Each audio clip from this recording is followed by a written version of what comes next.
Hello, this is my review to this turmeric and kojic acid cleansing pads. It comes with this package. Here we have 50 pads.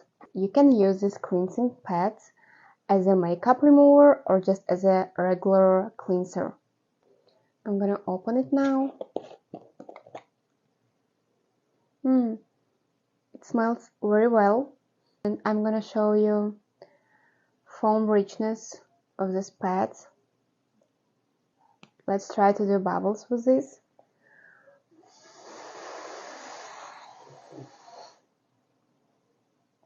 And I'm gonna show you how you can use it as a makeup remover. For example, here I have foundation.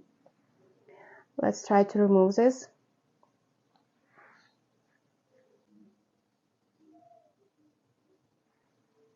Yes, and these cleansing pads did a great job.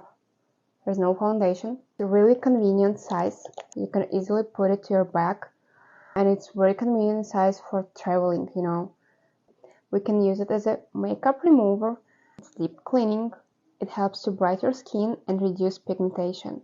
It also moisturizes your skin and improves skin last.